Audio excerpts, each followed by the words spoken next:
This is what everyone knows Newcastle for, football. But I'm going to tell you about something much, much better. They want to know about Islam, we'll give them da'wah. They want to know what a Muslim does, we'll give them da'wah. When they want to hate on... In 2012, I was a non-Muslim who walked into my local masjid. I met the brothers there from IDC. This was a team of brothers who told me about the message of Islam in detail. I took my shahada. The brothers, they didn't just leave me there. You know, they supported me, provided me new Muslim classes, and after all these years, I became the head of the new Muslim department here at IDC, teaching other new Muslims, supporting them and mentoring them, just like I was supported. IDC is not just your typical charity. We have our Islamic awareness stalls engaging with non-Muslims in our local city centre and answering all their questions about Islam, public events and exhibitions for non-Muslims to come learn about Islam, masjid visits for the local community, school visits teaching non-Muslim kids and staff about Islam. We visit the elderly and spend time with them regularly to give them companionship, feeding the homeless every single week, giving them hot meals and advice. We make the children smile every single year by visiting them in the hospitals and giving them gifts. So many people have taken their shahada with us. Ashhadu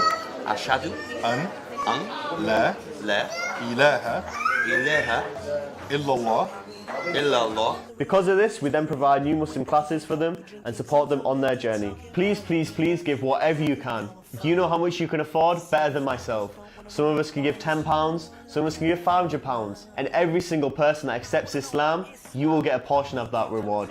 The Prophet, peace be upon him, he said that charity does not decrease our wealth. So brothers and sisters, believe in those words and give for the sake of Allah, and Allah inshallah will increase it for you.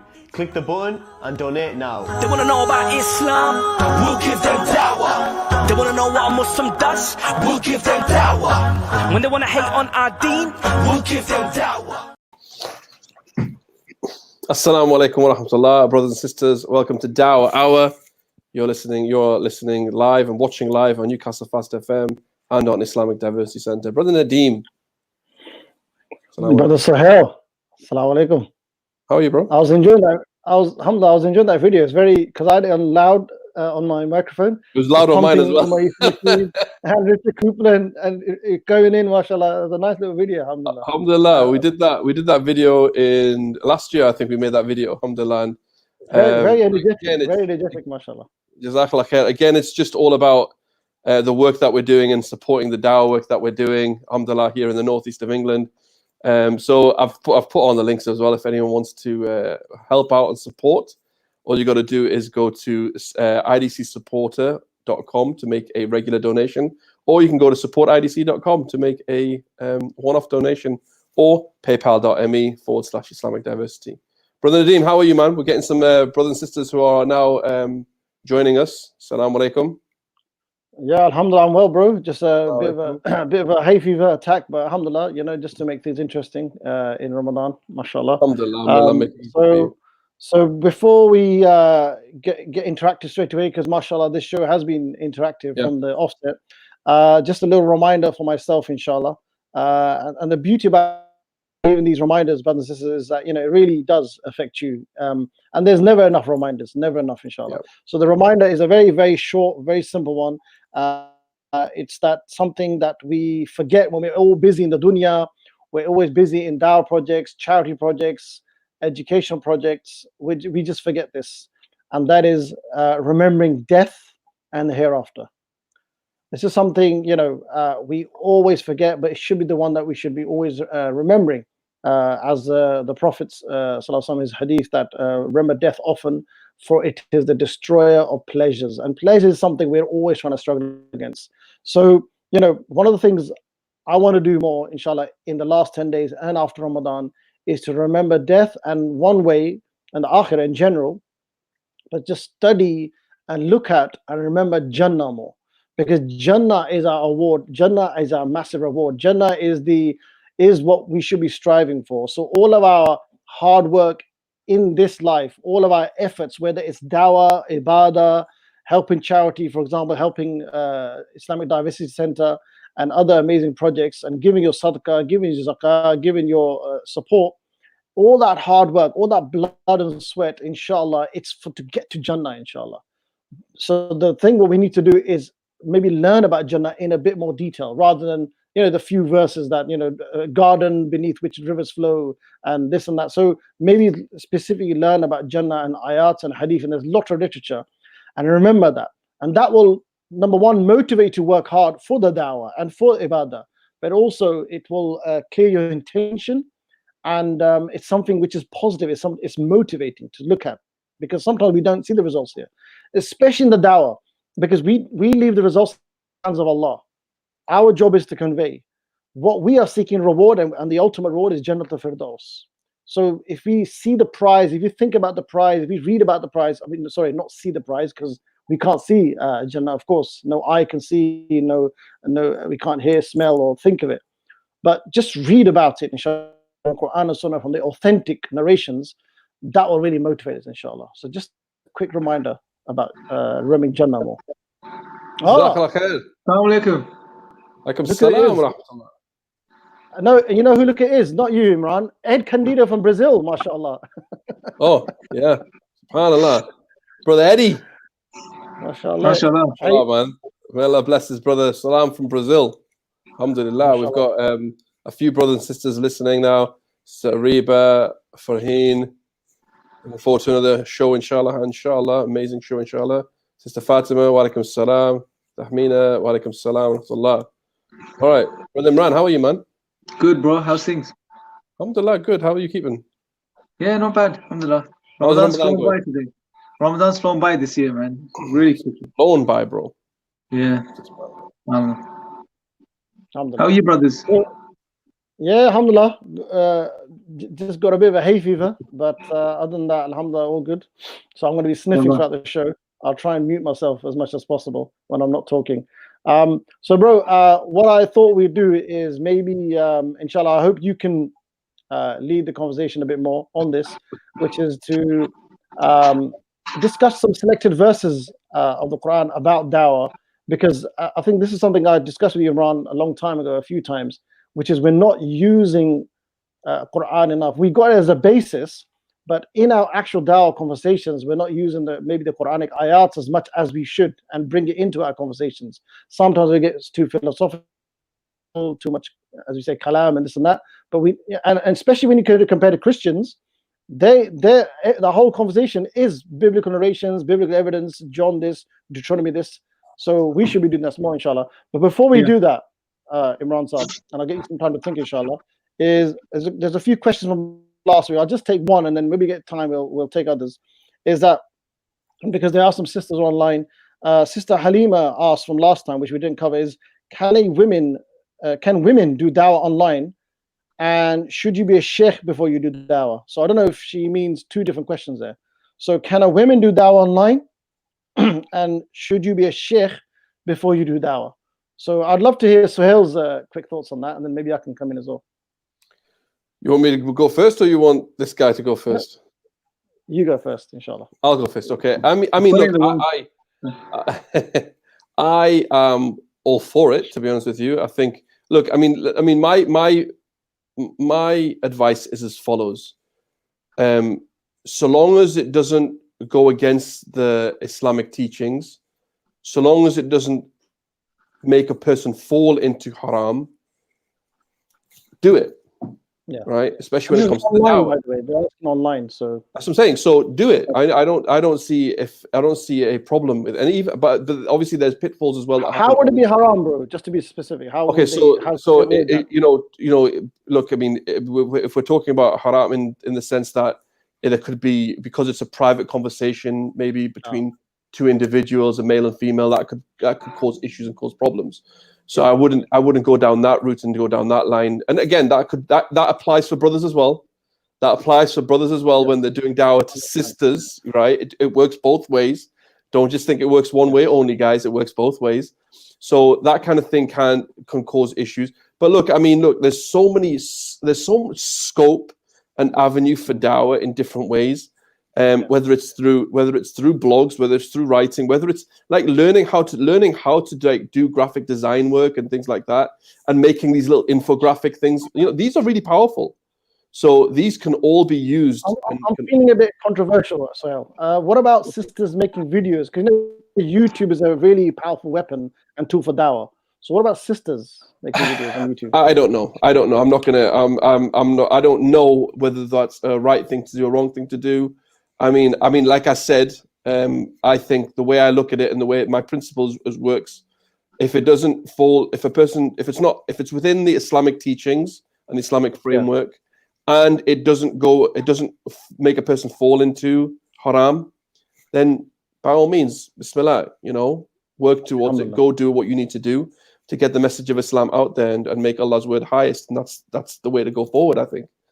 Excellent. That's my opinion. Sorry, let me just put a disclaimer. That is my opinion. That's not a scholarly ruling now. So now I don't want any sisters going. I don't want any sisters going, well, Sohail give me a fatwa or anything like that. Yeah. Alhamdulillah. Just some thoughts on that, bro. Then there was a question that came up a few days ago, which was a sister asked that, she's in the research field, and she goes, in my research, I have to chat to international people around the world, and I've come across a Sikh guy who I have to work with the next few months. And the thing is, he's a very jolly, and I read it as Jolly Singh. So he's a very jolly character. Sikhs are very happy-go-lucky and overtly friendly. So she said, what shall I do? Shall I give him dawah? I would say, in my experience, usually I'd say, you got to be with men online. You got to have that manners, but firm, that kind of voice, firm stance, right? And if you're going to avoid it, because it's work. But with Sikhs, just from experience, and especially the way you describe his personality, he's very jolly, very chatty. Definitely avoid him, because they even if he calls you Behna, Meri Veer, Main Tera Veer, I'm your Veer, Veer Bhan thing, ain't gonna happen, just from experience. So I would my advice, avoid that. The other thing is, and on a practical example for the sister, if she's watching, other sisters, is alhamdulillah, in Karachi just recently, the sisters, they did an online event for non-practicing and non-Muslim people. They actually had, what they did is not on YouTube, they made a registration, they made it onto Zoom. So you register for it, and it's only women there. So only women are allowed. So they had, I think the host, they had one sister give a reminder, and they had like a guest, which is, she gives some makeup tips. The makeup tips was to entice the people to come in. And it was phenomenal. They were expecting 10, 15 people, I think 30 odd girls from all around Karachi. I'm not sure if non-Muslim turned up, but these are non-practicing people who are away from Islam, had shubhat, confused, and they enjoyed it, they loved it. So that's a dawah event organized, and they planned it really well. So that's something, maybe the sisters can do, inshallah. Imran, I completely agree. I completely agree. Any thoughts on sisters dawah online? Yeah, generally, bro, generally speaking, for sisters to give dawah online is probably the best medium for them anyway, right? So, it's easy. There's so much to do. You can engage on social media. You can engage via writing. You can engage via making a website. Doing online events, etc. There's so many possibilities, right? So it's a brilliant platform generally, but specifically, again, you have to be. I think so with some of this stuff, it's not as straightforward as yes or no. Right, it's a case-to-case basis. Like, for example, with videos, like you gave the example of the Zoom group and stuff. That's brilliant, bro. Right?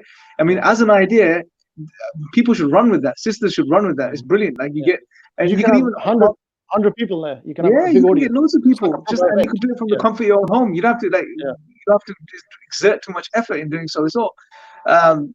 But again, what I would say with stuff like this is best to just get checked with a local scholar or someone that's in tune with the local environment and in tune with the way stuff works online and understands the dawah, bro. That's it. I think going back to that point, going back to the simple point, I mean, the principle applies for both males and females. So long as it's within the confines of Islamic teachings, Islamic framework, and it doesn't make a person fall into the haram, Bismillah, that's a framework, and that's a principle to abide by and to be within when it comes to this work. So I think that's, for me, that's the how I would really answer that question. And actually, we ran here in the Northeast. We ran as part of the Dawah Center here.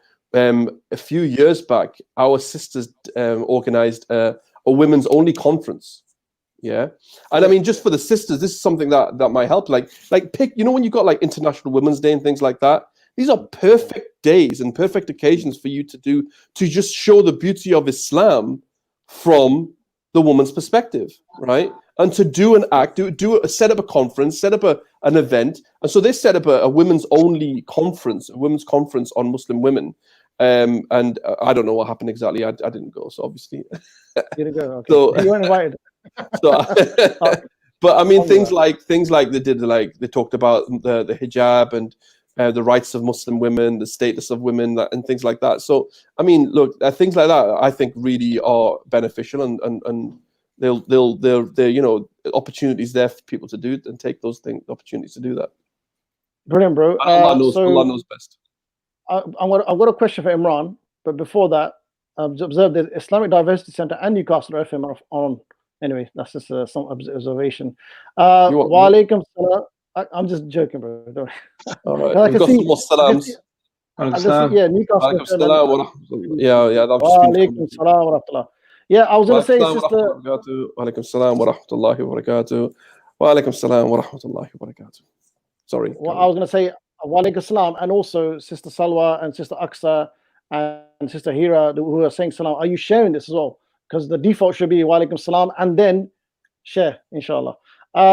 So Imran, the other question was quickly on you, and I know we kind of covered it before, but really briefly on this. Do you need to be a sheikh before you give dawah? Well, the simple answer is no, because we have to understand what we mean by giving dawah. You know, remember, there's a spectrum, right? Normally, when we cover this in the Dawah training course, we sort of present a spectrum. So we show the two ends, the two extremes. One end of the spectrum is where you have people that say you shouldn't give dawah until you're a sheikh or until you have a certain level of knowledge, and it's only for specific people to give dawah. The other end of the spectrum, you have people that say forget the knowledge, forget the credibility, credentials, just give dawah. Right? These are both extremes. The right way is somewhere down the middle, which is okay. Well, yeah, you share what you know with clarity. That's the key, right? So you understand what you're sharing, you understand it clearly, you understand it in depth, and then you share that, right? So, and this is why I think this relates to what the Prophet ﷺ said about, you know, convey for me even if it's one ayah, one verse of the Quran, and that is because that assumes that, okay, if you know something, if you know like at least one verse, if you know what makes you Muslim, at least share that, right? And then as you keep learning, the more you can share, right? So the key is, you don't need to be a sheikh, you don't need to have a certain caliber of knowledge, because I don't see anywhere, anything the Prophet ﷺ said, anywhere in the Quran which sort of stipulates that, that you have to have an X amount of knowledge, have read X amount of books, have studied, you know, Aqidah to an X degree or nth degree. Nothing like this, right? Just share what you know, but what you share, make sure you know it with clarity, and keep learning. And specifically, if you want to get involved in the dawah, learn the things that are relevant to the dawah, right? It's not a case of, okay, Imran said keep learning and keep sharing, meaning I'm going to be doing a course in the fiqh of fasting next week, so I'm going to start sharing that in my dawah. No, learn things that are specific to the dawah, which is, for example, the fundamental knowledge of who Allah is, you know, what is the Quran, who the Prophet was, what's the purpose of life, why are we here, these core ideas and concepts of the deen, and share these with people, you know, and that's the best thing you can do. But Imran, I want to challenge you, because you like challenging me, yeah. But according to the Fitra methodology, learning about the fiqh of fasting, that could also be a means to uncover someone's fitra. Yeah. Why can't we use that in the dawah? No, of course it can, bro. Literally, right? If you think about uncovering the fitra, right? Yeah. Which I don't know if we've touched upon the fitra yet in the shows, but when we talk about the fitra, we're talking about the idea that human beings have an innate knowledge, which is knowledge that Allah exists and He deserves worship, which is embedded within every human soul. So every human being is born with that knowledge into this world. It becomes covered or clouded. So the idea of in the dawah is to uncover this truth. You're not teaching people anything new. You're just uncovering what's already there. Now, that could be achieved via many different means, but you have to keep in mind that our objective is to cover the basics, right? Now, for example, say it is possible that, say, for example, if you're talking about iftar, the time of iftar, and when that samosa is about to hit the back of your throat, right? And you're talking about the moment, and that moment triggered that. Hypothetically, I don't see this happening, but hypothetically, that I'm thinking now, bro. Yeah, exactly. Especially for you, bro. Talking about the moment of iftar triggers the fitra. Yeah, triggers and it awakens someone to the truth that there is God. I know it, and I've just recognized it and I feel it. But that triggering through that imagery of the samosa is not really going to give them clarity on who Allah is. Remember, the fitrah contains base knowledge, right? That God exists and He deserves worship. Okay, but it doesn't give you details. Okay. It doesn't go into a detailed. It doesn't give you the ins and outs. So we need to make sure we clarify and we talk about things which will be in line with the fitrah, right? So therefore, we talk about God's existence. Before you, Yep. sorry, before you continue, because we want to, this is where I can bring in now the question about using Quran. So you mentioned fitrah a few times now. Could you give us examples? I'm sure there's a few ayats which talk about the fitrah. So for those, remember, there's a lot of people who are first time they come here. So sorry, before you do that, just to, I know you were going on to the fitrah top, which is very important, but just to add what Sister Salwa had said here is, I think if you know, then spread knowledge. I wanted to actually relate to you something that one of our sheikhs, the sheikhs of our beloved Sheikh Uthaymeen, he said that if a person understands what he is calling to, it makes no difference whether he is a great and prominent scholar or a seeker of knowledge who is serious in his pursuit, or a regular person who has certain knowledge of the issue in question. The Prophet ﷺ said, "Convey from me even if it is one verse," and he did not stipulate that the da'iyah, the caller, should have reached a high level of knowledge. But, and this is the important point, it is essential that he should have knowledge of that to which he is calling people. But calling out of ignorance or calling based on emotion is not permissible. I think that's beautiful, and that describes and explains that whole thing. Absolutely. In the detail that needs to be, inshallah. Jazakallah. Excellent. So there's a long question before we come to that. Yeah, so Imran, just a couple of examples of ayat in the Quran that give us the basis of fitrah. Yeah, so there's in the Quran there are direct ayat which refer to the fitrah and speak about the fitrah, and then there are ayat which indirectly refer to the fitrah itself. So for example, chapter 30 verse 30 is an interesting one where people can go and read, where Allah subhanahu wa ta'ala mentions, what literally says fitrat Allah. Now this construction is in idafa form, which is basically Allah is saying the fitrah of Allah, which means that the fitrah Allah created the human beings upon, and Allah tells us to incline towards it and turn towards it, and that there will be no change in this. Then there are other ayats, for example, I think it's chapter 7, chapter 7 verse 23 or 1, I don't remember exactly, but in chapter 7, where it's a very famous ayah from the Quran, where Allah tells us that He brought us forth from the loins of Adam alayhi salam, and He asked us, "Am I not your Lord?" And the word specifically used here is Rabb. Allah said, "Am I not your Rabb?" And we testified and we said, "Yes, you are indeed, you are Lord." And then, and the ayah concludes by reminding us, and Allah says that therefore there's no excuse basically in the day of judgment now.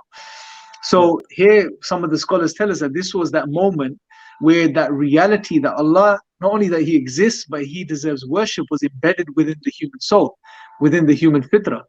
And specifying that He is not only our creator, but that He deserves worship is through the word Rabb here. Because when you say Rabb, it doesn't only mean creator, it means the one that sustains and maintains and provides, etc. And therefore the human recognizes that the one that gives me all of this and takes care of me and is nourishing me is the one that deserves worship too.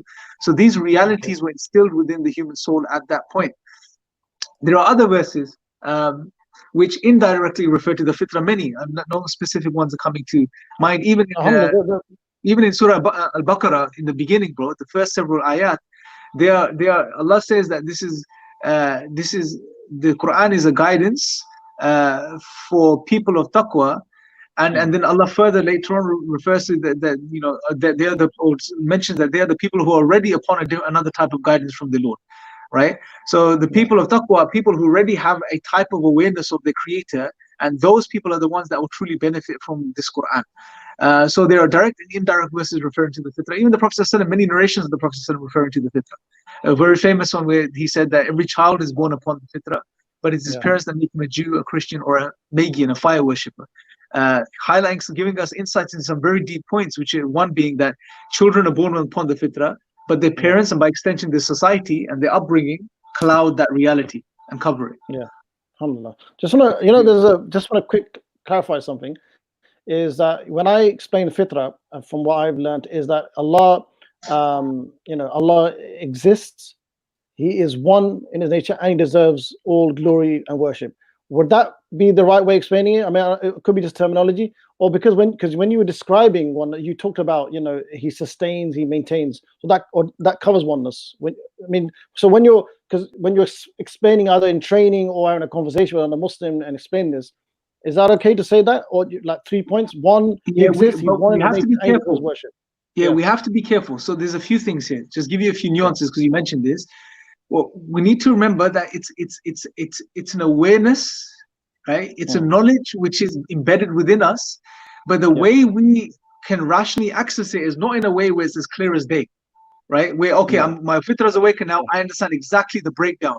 Allah deserves worship because of X, Y, and Z, and these are the principles and points. It doesn't work like that, because if that was the case, it's not the Matrix, right? Yeah, if that was the case, download how to learn Kung Fu, right? Yeah, you're not going to become aware of it in that way, right? Because if that was the case, then the test is over, right? Because it's clear as day then. But you become aware of it to the point where it's a knowing, it's a recognition. I know, okay, this. So when someone reads, for example, Alhamdulillahi Rabbil Alameen in Al-Fatiha, all perfect thanks and praise belongs to Allah, who is the Rabb, Rabbil Alameen, Rabb of the world. That there's a recognition. You recognize it, you know it, but you can't fully put your finger on it. Like here it is, but you know it. It's a knowing which is clear enough. So it's almost like a guide. It directs you. But we know the details, for example, from the ayah that I mentioned, that Allah mentioned that He's a Rabb, and we testify to this. So that knowledge was embedded, but the way we access it in this life, Allah knows best. But it's not to the point where it's as clear as day, but we're aware of it enough that it can guide us and direct us, basically. Alhamdulillah. I think That's why, bro, it's not good enough to talk about samosas and iftar, because it's not going to help you getting that clarity. Before you get all pious, Mr. Pious, I'm just going to your original point, bro. You just have a glass of water and that's it. Is that what you do? Yeah. I was going to say, I think we've all experienced something like this. I know I have, where there's just, I mean, look, I'll give you if you look at my journey, my own personal journeys, I wasn't always practicing as a Muslim, but there was something in my life that something triggered, and it was just like, and it was just like, you know, when it's literally, the only way I can really describe it is literally like you're in a dark room and that's it. And the light has just literally come on, right? Yeah. There was I mean, to be honest with you, I can't rationalize one occasion that I had, but I was literally just scared into it. There was an occasion where I literally, out of just pure fear and shock, that my fitra screamed out, and I could feel it was a fitra screaming out. It was like, this is real. Allah is real. And it was like just these it's instinct. It's those instinctual aspects and things that it's there, and I don't know how to describe it. It is just what it is. That's it. It's a knowing. It's a very clear knowing. Yeah. But it's like the light bulb. The light goes on. You see the light, but you don't see the bulb. You don't see the details of the bulb. You just see the light. It's clear enough. It's clear enough. Sohail, we've got a lot of questions and comments, so over to you, bro. Where are we? We are okay. So everyone's sharing. Alhamdulillah, brothers and sisters, for sharing. Jazakallah khair, brothers. Agrees with Imran. Wow. If you haven't shared, brothers and sisters, please share now. Tahmina says, agree with brother Imran. Actually, I started learning when I started giving dawah. Alhamdulillah, good. Yeah, I mean, it is like I said, it's one of them. It's a progressive thing, isn't it? It's not one thing that you're not gonna all of a sudden go, I have knowledge now I give dawah. It's progressive, you know. It's something that you continuously do. Sister Hira says, yes, we learn more when we teach, I guess.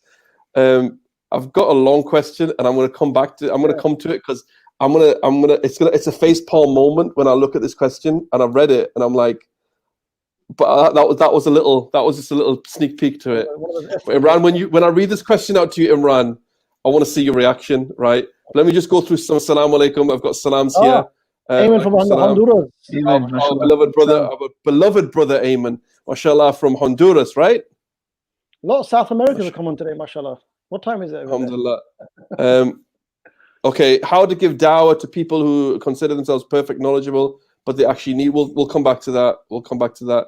Brother Ayman's also put on the ayah of the Quran, set your face to the deen in sincerity, which is Allah's fitrah, the nature made by Allah, upon which He created mankind. There is no changing of the creation of Allah. That is the right deen, but most people do not know. Yes, brother Ayman from Honduras, mashallah, tabarakallah. Let me read this question out, Imran. Are you ready? Yep. Okay. So I have an American friend who is non-Muslim, and she said in front of a masjid between me and 2 other Muslim women how to become Muslim. I told her we believe in one God, Allah. We do not share Him, and Prophet Muhammad ﷺ is the last and final messenger, and we believe in all the messengers. She agreed to this and wanted to become Muslim. Now the other 2 Muslim women next to me refused to give her shahada because they felt she should seek more knowledge, and I disagreed with this, and she repeated shahada with me. Yeah.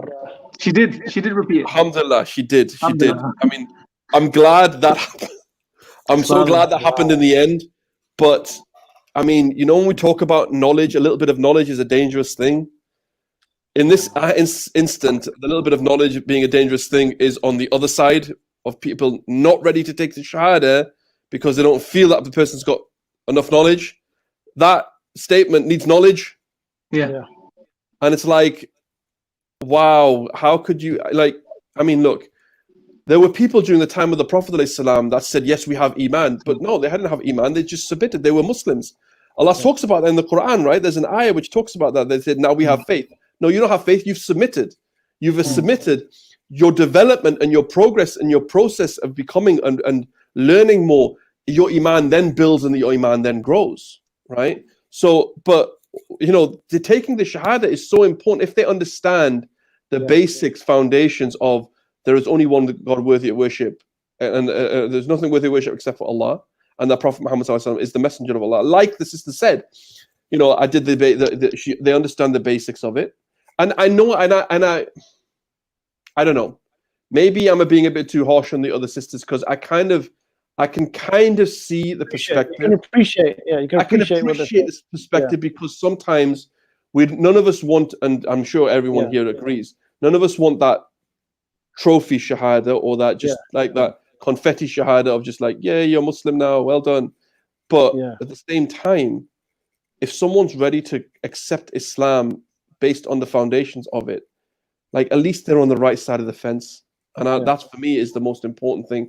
Get them at least on the right side. Look, a perfect example, Abu Talib, the uncle of the Prophet, just say La ilaha illallah. Or my uncle, he was on his deathbed. Just say La ilaha illallah and I can intercede for you on your behalf, right? So, I mean, maybe I'm being a bit harsh, but that's my 2 pence on it. This is so common as well, bro. It's not something that happens sometimes. It's actually, it's scary how common it is. Like, for example, we were in an event a few months ago at another organization called Revert to Reality, and there was a lady there who wanted to become Muslim. Right? And we spoke to her and trying to figure out why she's not Muslim, and she was agreeing with everything, and she was a really nice lady. And I couldn't understand why she's not Muslim, right? Like we tried to figure out what it was, anything that she disagreed with, just let us know. She said, no, everything makes sense. I'm happy with everything. So why are you Muslim? And eventually she turned around and she said to us, she said, I've been wanting to be Muslim for a few years, but my Muslim friends have told me that no, you don't need to be Muslim yet. You're not ready yet. And all we had to say to her is, no, you know more than enough to be Muslim. You are ready. Would you like to become Muslim? She said yes, and she became Muslim.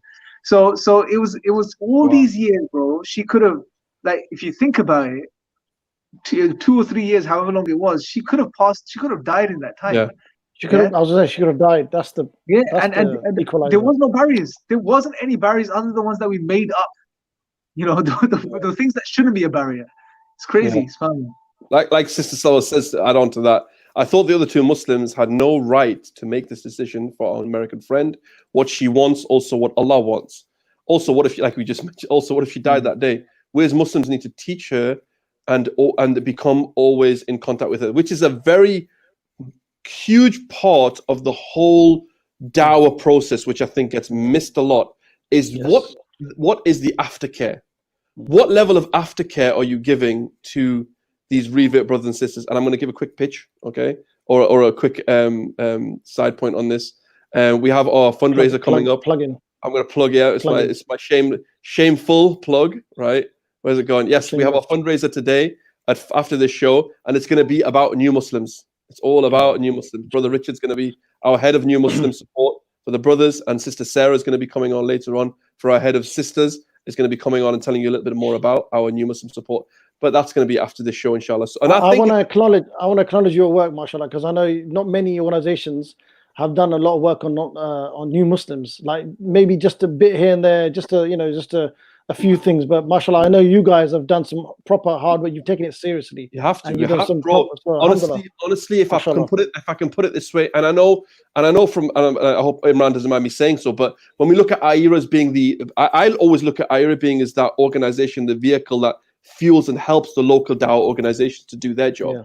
So they may not have the same level of understanding what goes on the ground.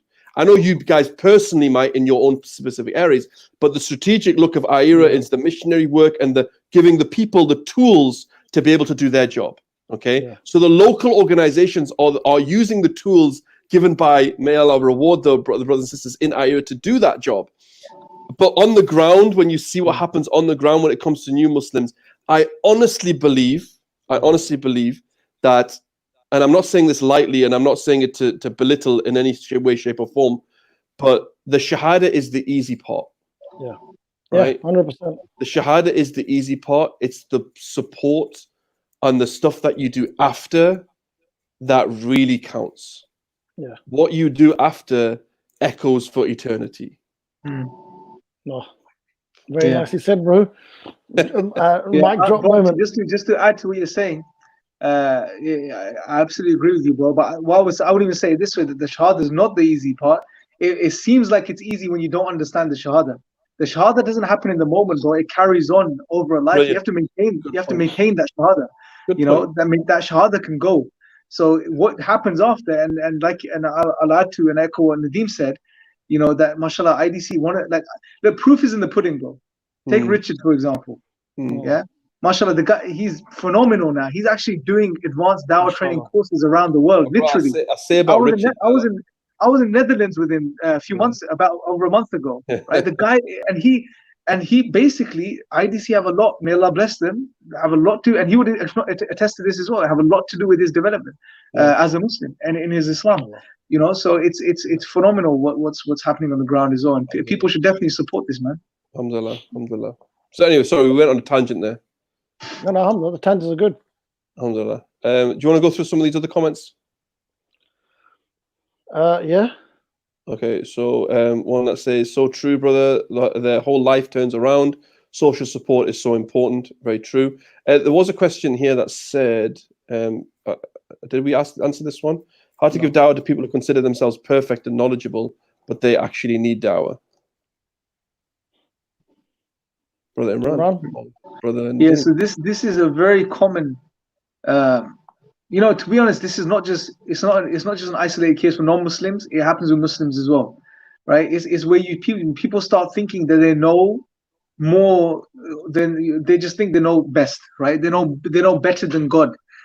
And they don't need God, they don't need revelation, they don't need guidance. And to be honest, with people like that, the only reason they maintain that view in most cases is because life is comfortable and life is easy, right? When stuff hits the fan and life gets tough and it hits you in the face, then people wake up.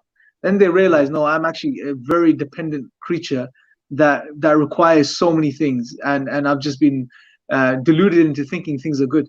So one of the best things you could do with someone like that is just to question, get them to think about some realities, get them to think about, look, there's going to be a time in your future where you may not have the things you have. There may be a time where you lose everything. There's definitely going to be a time where you pass away and you die. How would you feel then? Are you going to feel the same as you do now? We need to get people to realize that, and this could be done through many ways, just try to get people to realize that they're not as, self-sufficient and independent as they like to think they are. That's the key. Yeah. Good point.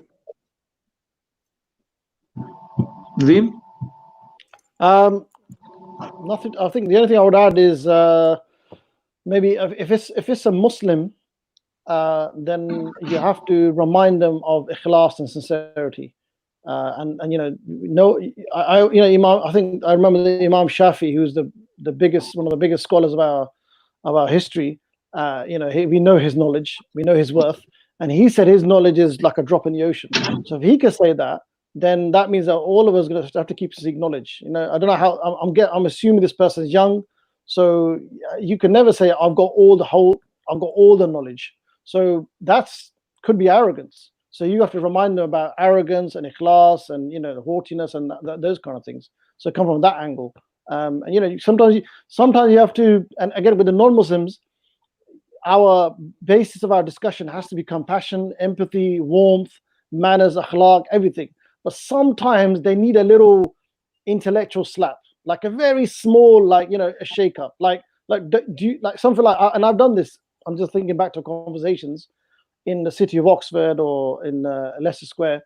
Is I've said, you know, when they say, look, I know it all. Now you don't tell me. I know everything. I've read this. I know all the philosophies. I know all the religions. This, that. And I'm saying, well, can we at least have a discussion? No. I don't need to have a discussion with you, especially not a Muslim. I know it all. I go, well, what about death? I just said, and I went quiet. And he went, what about it? Well, surely that shows that has to play a factor in it. And then I can't remember what he said, but that kind of stopped him in his tracks. So you still have to, you know, really like hit them hard, like, you know, just wake up, you know. Or another one that Hamza used to use, which is very good, which is just to say to them, I'm sure you are far more sincere than that.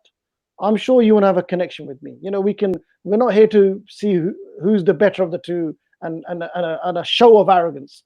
But I can feel like I know that you are far more sincere to just be, you know, just shut me out. Let's connect. Let me in. Let's have a connection. That kind of thing.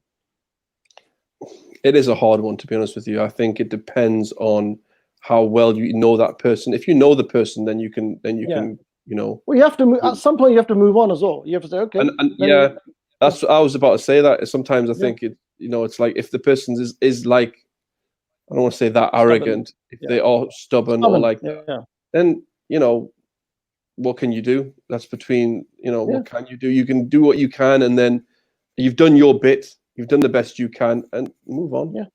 Here's my email. Here's my Facebook. Here's my channel. Come and interact with me when you want to. Yeah. That's it. That's the du'as. Yeah. Another question that came in, the comment is, I think when a person involved in dawah starts reflecting on simple mechanisms around them and the Quran and Hadith, everything comes back to one thing. Same reality is really revealed in every depth. Subhanallah. Yeah, I wouldn't disagree with that. I think you do. I think again, and I think this is not just for dawah, but for just generally when it's like that trigger, isn't it? When you become practicing more and you want to give more to Allah.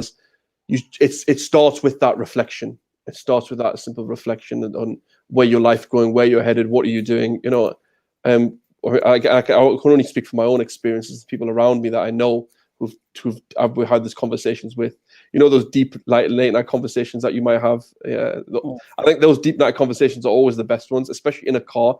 I don't know what it is, brothers, about sitting in a car at night and having a conversation about stuff. It just seems to be the best times I've had in my life. It's not about being in a restaurant or in a place, but just in a car at night and just reflecting over stuff and just having a real deep discussion. I can really life-changing moments. SubhanAllah. Bro, I've got a quick story on that. Some of the brothers who in my local area who are pioneers of dawah back in the 90s, and brother Sasha Biggs has come at a good time as well. He's one of the 90s guys as well. Is that the brothers here? Is they used to smoke drugs. There's about 4 of them. They were not practicing, right? So they used to listen to hip hop. So tapes. This is back in the day, tapes, right? So they're high, they're smoking away, and they're listening to hip hop tracks. What happened was some mate of his, they mixed up the tapes, and an Imam Siraj Wahaj tape got mixed up with hip hop tapes.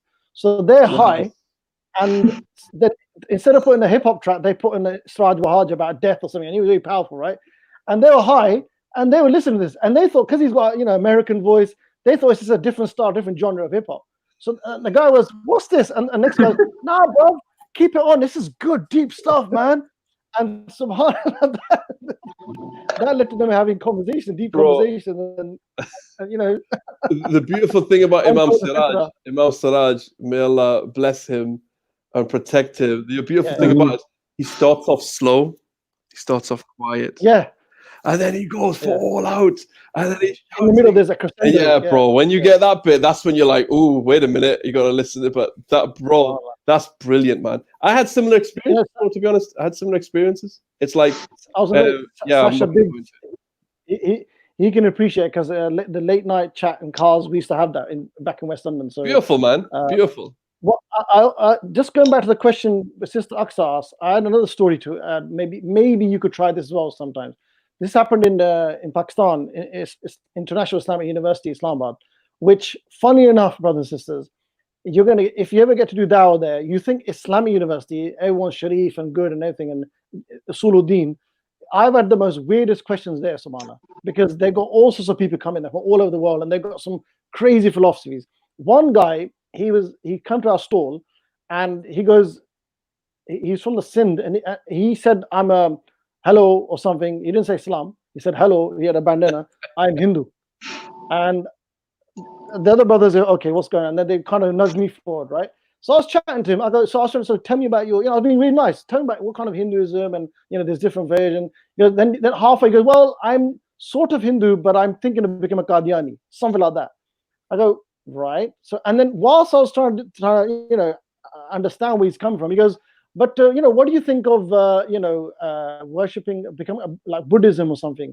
And then this and that. So what he was doing, I was trying to have a nice chat.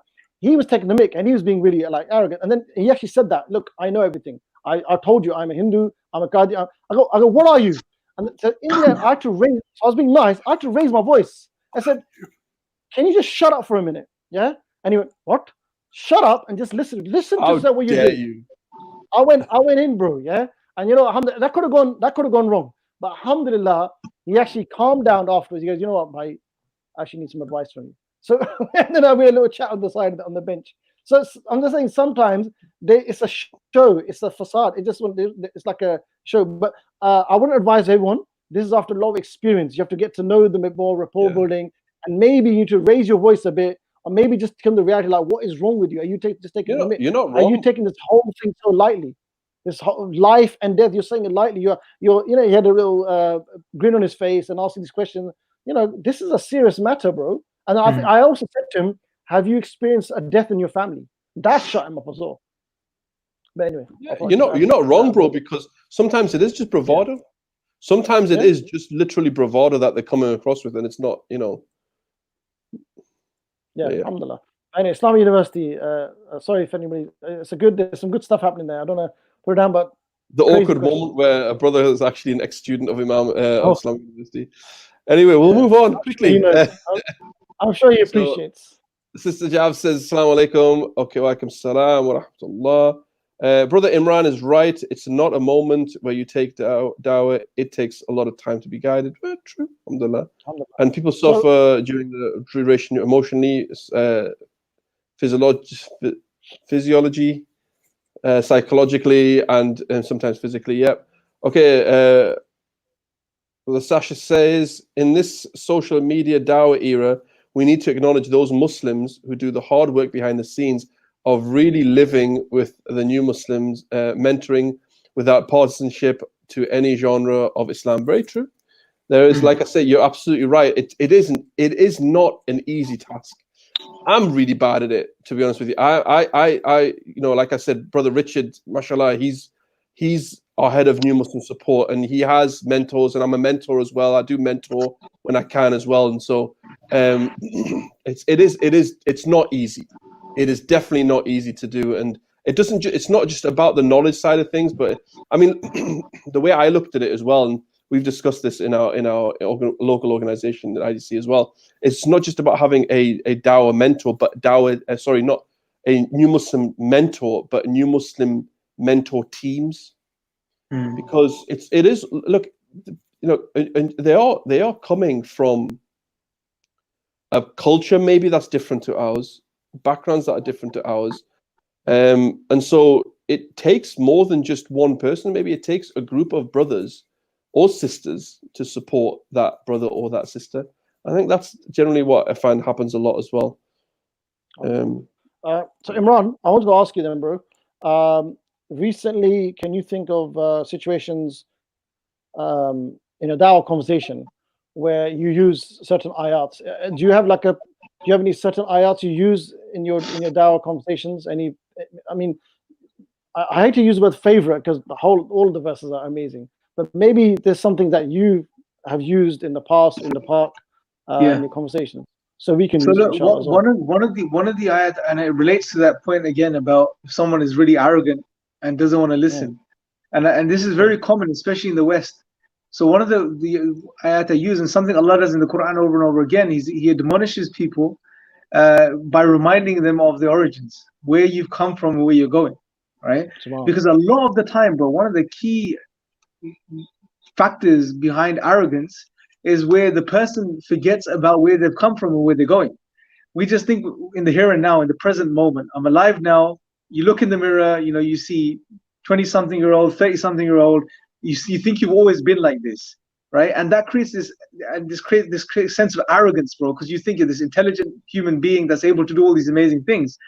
But we don't remember where we came from. And Allah reminds us constantly in the Quran of where we came from. For example, one of the verses that I used to use a lot in these situations, and I still do even online, is where Allah said, where Allah says, خَلَقَ الْإِنسَانَ مِن نُطْفَةٍ فَإِذَا هُوَ خَصِيمٌ مُبِينٌ, that Allah created man from a drop of despised liquid, and almost instantly this creature becomes a challenger, contender towards Allah. It's a very powerful verse, bro, because the reality is, miracles, Quran. No, but this is talking about reality, bro. Look, two things, any human being is certain of, that you can say two things, that they had a beginning and they've got an end. They're gonna die. And when you remind the person that, you're this big shot atheist now, you think you are, 30, 40 years ago, if you were to rewind the tape back, you would shrink down into a baby, and then into this flesh, a piece of flesh, and then into a drop of dirty liquid, and then literally absorb into the chair that you're sitting on. That's what would happen to you. And in about 30 years, 40 years, God knows how long you have, you're going to go under the ground and you're going to become worm's meat. So the reality of our existence, bro, is that we're sandwiched between two dirty states. We come from a dirty thing and we're going to go to dirt, right? So we're like a sandwich, a burger. That you think you're this juicy piece of meat in the middle, where you're sandwiched between two dirty buns, basically, right? And that's your reality. That's what you are. And for some reason, you think you have the privilege, and you've given yourself this idea that you've got the right to be arrogant and to think you're something special. You're not. You're insignificant. You're nothing, right? You're going to become nothing. And it really humbles people when they really, really sit there. And it's easy. It's one thing to say it, but I mean, I really would like everyone to do this right now. Just for a moment, think about yourself, and think about 30, 40 years ago, I didn't exist and I was a drop of liquid. That's the truth. Right? If you really let it sink in for a second, it really breaks barriers, man. Between you and Allah. It is powerful. It's so powerful. And subhanAllah, that just sums it all up. Subhanallah, it sums it all up. Yeah, it's crazy, bro. It blows your mind when you think about it. It is. It's like you are literally, and you were nothing. You were nothing. And you think you're now something. And like, even as a child, your parents or your guardians were cleaning your backside. You couldn't even do that. You couldn't even clean your own backside, right? And it's just it's so humbling that it's an arrogant you're trying to now become thinking you're something or someone. It's like, subhanAllah, it's honestly it's mind blowing. Alhamdulillah.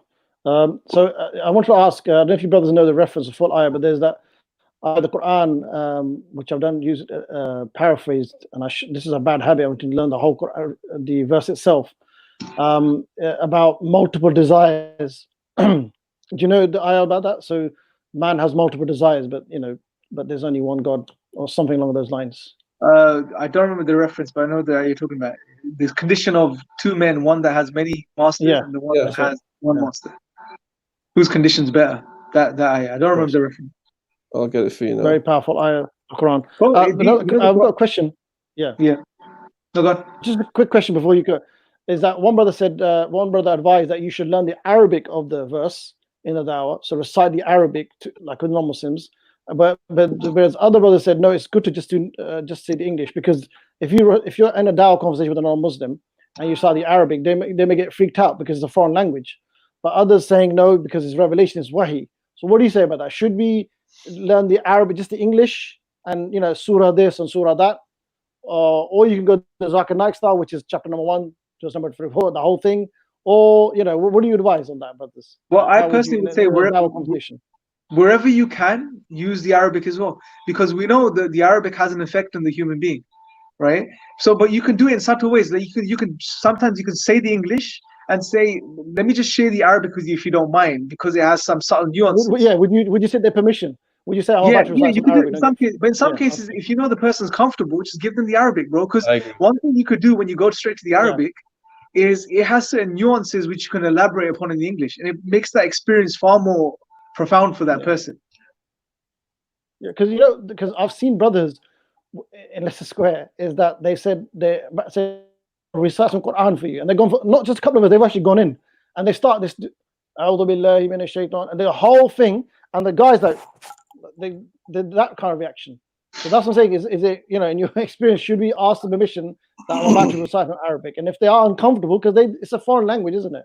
And I'm talking about a practical one-to-one dawah conversation where it's how you do it, bro. It all depends on how you do it. It's like you'll see academics, Western academics, bro, when they're speaking about, for example, I don't know, they're speaking about some Greek history or something. They would use words and terms in Greek, but they would subtly put in, and if anything, it beautifies the speech because it subtly sort of highlights, that the person is nuanced, he understands the language, he knows. Actually, if anything, it creates credibility, bro. But again, it boils down to how you do it. If you stand there, like, give me stand 2 meters back, and then start without like a not one. Yeah, you can't. You're not in a Qawwali session, bro. I wouldn't. Or in a gathering, right? You're not in a Muslim gathering where people are going to really appreciate what you say. That's what I'm saying. I wouldn't do that. I wouldn't do that, or I wouldn't start, going right next to their ear and start whispering. Try and get the jinn out and stuff like that. I'll give you this example, bro. Yeah, not that we promote. Let me give you an example. Yeah, go on. It's not that we promote, Qawwali sessions and stuff, the Qawwali nights and stuff, But what I'm saying is that, say for example, and this applies to any discipline. Imagine you're an expert Qawwali singer, and you have these mehfils and you go there once a week, especially, and you have a session and there's all these people, and you have the tabla and you're doing your thing, Now listen, if you were on the street and you wanted someone to appreciate the art and this science, whatever you want to call it, are you gonna say, wait, pull out the drum and start doing your thing and then do the whole? No, you're gonna just subtly, small bits, lines of poetry maybe, just to get people to appreciate what you're saying. So do it subtly. I know it's a crazy example, but be subtle. You have to keep in mind you're speaking to a non-Muslim. You want to give them some Arabic. You don't want to overwhelm them. But is it okay just to, as a general practice, learn the English? Okay, time up. But you could give the verse in English and then the reference. That should be whenever you give the English, be very careful, Bob, because remember, English translations are just translations, and the thing is, so if you know the Arabic, meaning not only memorize it but you know it as in understand it, the words, and you understand the language, then when you give it in English, you can give it as a tafsir. You don't have to give a specific translation, right? Because you're explaining the Arabic that you know already, right? So but if you can't do that, then obviously try to memorize as close as you can to the English translation. But make sure you let them know that this is a translation and it's along the lines of this. Okay, last comment. Hussain says, "Bro, Imran being Pakistani for a moment. He is Pakistani." You're gonna end on that. That was the last comment you're gonna end on. No, that's no problem.